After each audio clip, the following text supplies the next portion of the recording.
अस्सलाम वालेकुम dear students, welcome to our YouTube channel CD engineering academy. So आज के इस वीडियो में हम शेयर फोर्स और बेंडिंग मूवमेंट डायग्राम के बारे में पढ़ेंगे। क्योंकि पहली वीडियो में हमने मेथड वन पे बहुत ज़्यादा डिस्कशन किया था, इक्वेशन मेथड पे। आज की इस वीडियो में हम एरिया मेथड पे बात करेंगे कि एरिया मेथड से एसएफडी और बीएमडी किस तरह बनाते हैं। एरिया मेथड को डिस्कस करने से पहले कुछ रिलेशन है जो उसके बारे में जानना बहुत ज़रूरी है। Relation between load intensity, share force और बेंडिंग मूवमेंट, इन तीनों के बीच में कुछ रिलेशंस है, चार रिलेशंस है, उसको समझना ज़रूरी है। अगर बंदा उसको समझ लेता है फिर शेयर फोर्स डायग्राम और bending movement diagram area method से बनाना ईजी है। तो डियर स्टूडेंट्स, यहाँ पर मैंने आप लोगों के लिए एक बीम बनाया है। ठीक है, ये एक बीम है, यहाँ से लेकर यहाँ तक एक बीम है, उस पर यूनिफॉर्म डिस्ट्रीब्यूटेड लोड लग रहा है। और इस बीम में से मैंने एक छोटा सा सेक्शन कट करके यहाँ पर ड्रा किया हुआ है। सही है, ये छोटा सा सेक्शन मैंने यहाँ पर ड्रा किया, इस पर कुछ फोर्सेस एनालाइज किए मैंने। क्योंकि along the length of the beam ये लोड इंटेंसिटी हमारे साथ वेरी हो रही है, तो यहाँ पर भी हमारे साथ इसके लेफ्ट साइड पे हमारे साथ शेयर फोर्स अपवर्ड है। सही है, और हमारे साथ क्लॉकवाइज मूवमेंट है यहाँ पर लेफ्ट साइड पे। और यहाँ पर मैंने इस स्ट्रिप में जो लोड इंटेंसिटी, चूंकि यहाँ पर डिस्ट्रीब्यूटेड लोड है तो मैंने इसको रिजल्टेंट से शो किया हुआ है। ठीक है, पॉइंट लोड से वो बराबर है यहाँ पर लोड इंटेंसिटी इंटू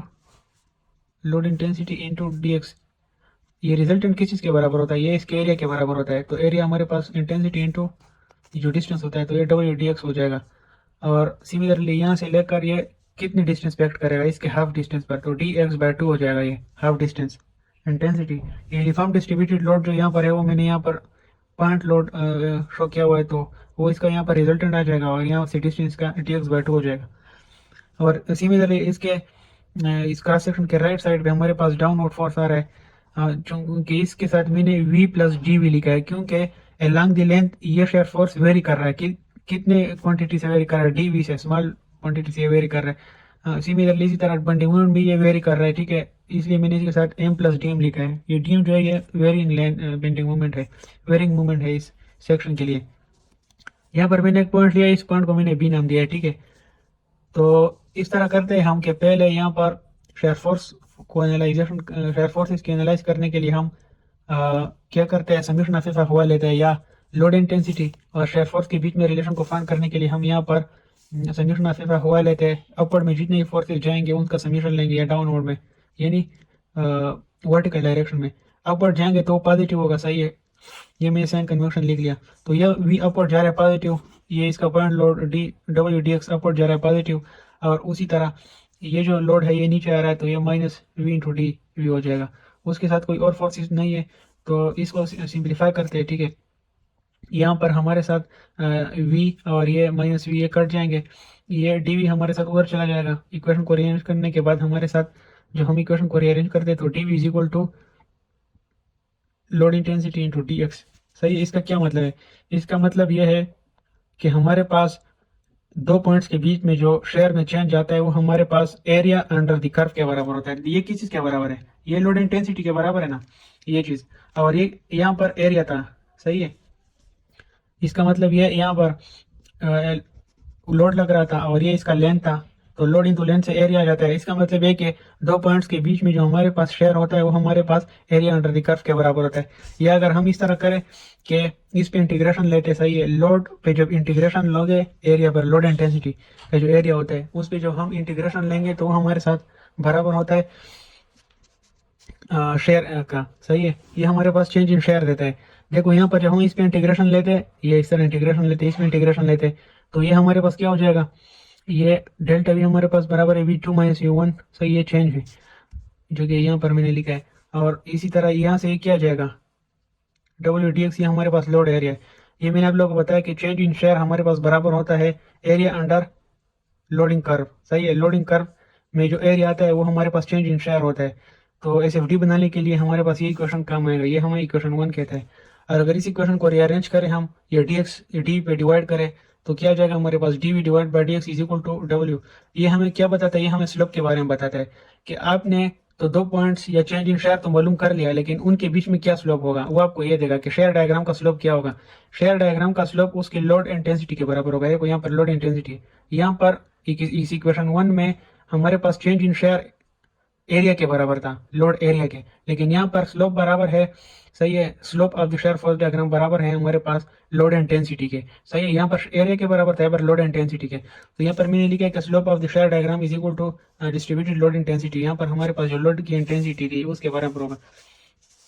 अब ये तो हमारे पास ये दो इक्वेशन आ गए। अब हम इस तरह करते हैं कि इस पर जो मूवमेंट से यहाँ पर भी मूवमेंट एक्ट कर रहा है, यहाँ पर भी मूवमेंट एक्ट कर रहा है, तो इसको एनालाइज करते हैं। मैंने यहाँ पर क्या किया हुआ है, मैंने यहाँ पर एक पॉइंट लिया बी, उस पर मैंने मूवमेंट जीरो लिया और क्लॉकवाइज मूवमेंट को मैंने पॉजिटिव कंसिडर किया हुआ है।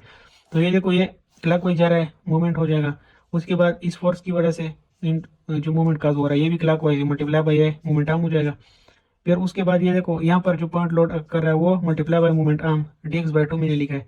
उसके बाद हमारे साथ क्योंकि इस पॉइंट पर ये वी डी वी फोर्स जो है वो इस पॉइंट पर मैंने मूवमेंट जीरो लिया हुआ था, ये जीरो हो जाएगा। और यहाँ से जो मूवमेंट आ रहा है हमारे साथ वो एंटी क्लॉकवाइज आ रहा है, तो ये minus M into D M, ये मूवमेंट आ जाएगा हमारे साथ, नेगेटिव मूवमेंट, क्योंकि एंटी क्लॉकवाइज जा रहा है। इस पॉइंट पर ये shear force zero movement cause कर रहा है, क्योंकि यहाँ पर मूवमेंट आम नहीं है, लंग दी इस पॉइंट पर एक्ट कर रहा है, सही है। हम इसको क्या कहते हैं कि जो लाइन ऑफ एक्शन पैरेलल हो तो वो मूवमेंट काज नहीं करना। तो इस इक्वेशन को जब हम सिंप्लीफाई करते हैं, सही है, ये देखो ये मूवमेंट और ये यहाँ से जो मूवमेंट नेगेटिव है ये कट जाएंगे। यहाँ से जो हमारे पास ये देखो, ये स्मॉल इंटीग्रल है, डिस्टेंस है, ये भी स्मॉल डिस्टेंस है, डिफरेंशियल डिस्टेंस, सही है। स्मॉल डिस्टेंस से मल्टीप्लाई होकर स्क्वायर आ जाता है, तो ये और भी स्मॉल हो जाता है। बुक वालों ने इसको जीरो कंसिडर किया हुआ है, सही है।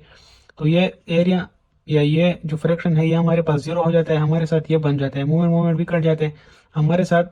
ये डी एम उधर जाके प्लस हो जाएगा, तो हमारे पास D M is equal to V D X, ये हमारे साथ फाइनल इक्वेशन बच जाता है। तो इसका मतलब क्या है, इसका मतलब यह है कि change in movement between two points will be equal to the shear area, सही है। अगर हम इस पे इंटीग्रेशन लेते हैं, देखो यहाँ पर इंटीग्रेशन इस पे लिया है, तो चेंज इन मूवमेंट यानी final minus initial movement is equal to shear area, change in movement is equal to area under the shear diagram. तो ये हमारे पास तीसरा इक्वेशन हो गया। अगर हम इस इक्वेशन को ये dx dm पे डिवाइड हो जाए तो हमारे पास ये इक्वेशन बन जाता है कि slope of the movement diagram will be equal to shear intensity, सही है। Slope of the movement diagram is equal to shear intensity. तो ये हमारे पास चार जो इक्वेशंस बन गए, सही है। एक ये था, दूसरा ये, तीसरा ये और चौथा ये हमारे पास शेयर फोर्स और bending movement diagram area method को बनाए में बहुत मदद करे। यानी हम जब शेयर फोर्स डायग्राम ड्रा करेंगे, वहाँ पर दो पॉइंट्स के बीच में जो हम शेयर फोर्स फाइंड करेंगे वो उसके लोड एरिया के बराबर होगा, और उसका स्लोप हमें इंटेंसिटी, उसका शेयर फोर्स का जो स्लोप होगा उसके बारे में हमें कौन बताएगा, लोड की इंटेंसिटी। उसके बाद बेंडिंग मूवमेंट डायग्राम जो हम बनाते हैं, उस दो पॉइंट्स के बीच में जो हम बेंडिंग मूवमेंट फाइंड करते हैं, तो हमें शेयर एरिया चाहिए होगा, सही है, शेयर एरिया। उसके बाद उस स्लोप को जो हम देखते हैं कि स्लोप किस तरह का, उसके बारे में हमें कौन बताएगा, ये शेयर का लोड या शेयर की इंटेंसिटी, सही है। ये आगे मैं बताऊंगा कि किस तरह हमें इसके बारे में बताते हैं। इसके साथ साथ मैंने यहाँ पर कुछ पॉइंट्स आप लोगों के लिए बनाए। देखो, जीरो स्लोप जो होता है वो इस तरह स्ट्रेट लाइन होता है, पॉजिटिव स्लोप और कांस्टेंट इस तरह होता है, सही है, स्ट्रेट लाइन लीनियरली जाएगा। कांस्टेंट होगा स्लोप और नेगेटिव होगा तो ये इस तरह स्ट्रेट आएगा, सही है, नेगेटिव जो होगा।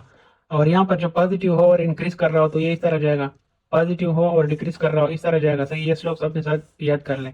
और हाँ, अगर हमारे पास स्लोप नेगेटिव हो और इंक्रीज कर रहा हो तो इस तरह होगा, सही है। स्लोप नेगेटिव हो और इंक्रीजिंग हो तो इस तरह स्लोप आएगा।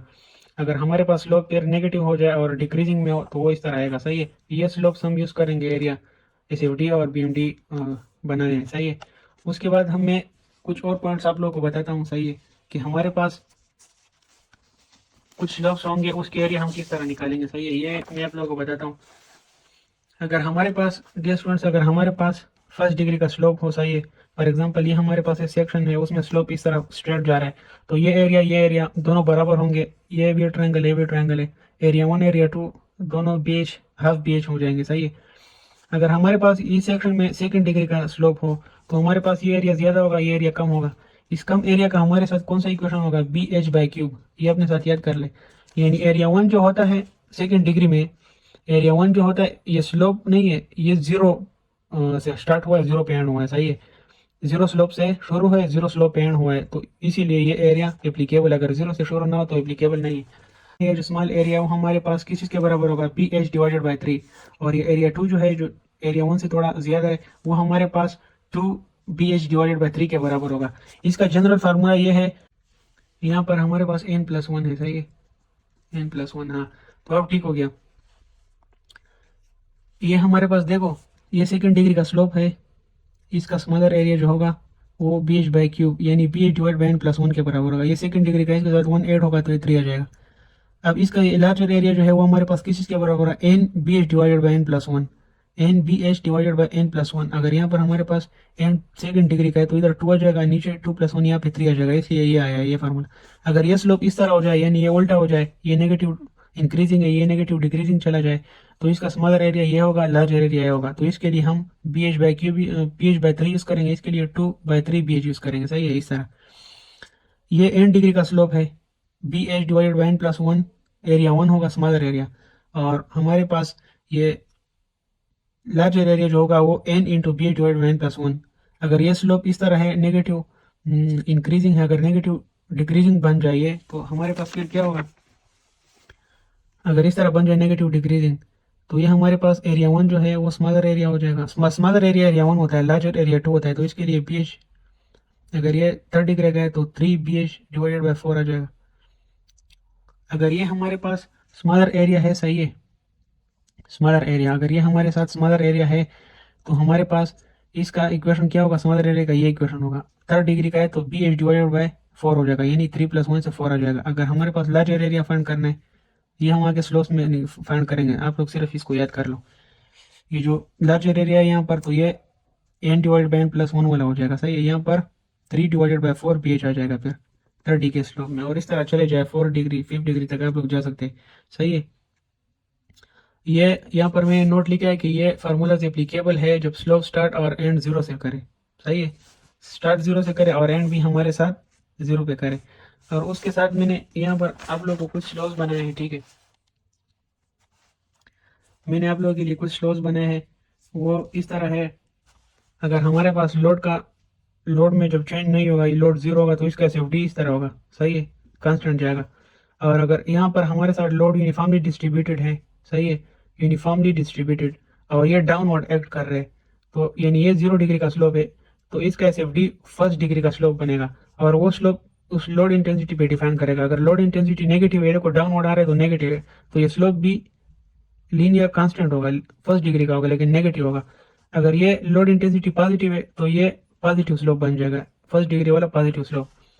अगर हमारे पास यहाँ पर इस तरह ट्रायंगुलर लोड जा रहा है, सही है, ट्रायंगुलर लोड जा रहा है लेकिन अपवर्ड जा रहा है, पॉजिटिव लोड है, तो इसका स्लोप भी जो होगा, ये फर्स्ट ट्रायंगुलर लोड जो होता है वो फर्स्ट डिग्री का लोड होता है, स्लोप जो होता है वो ट्रायंगुलर लोड का जो स्लोप होता है वो फर्स्ट डिग्री का होता है, उसका एस एफ डी का स्लोप क्या होगा, एस एफ डी का स्लोप सेकंड डिग्री का होगा। लेकिन ये देखो, ये पॉजिटिव इंक्रीज कर रहा है तो ये भी पॉजिटिव इंक्रीज करेगा, सेकंड डिग्री का कर्व।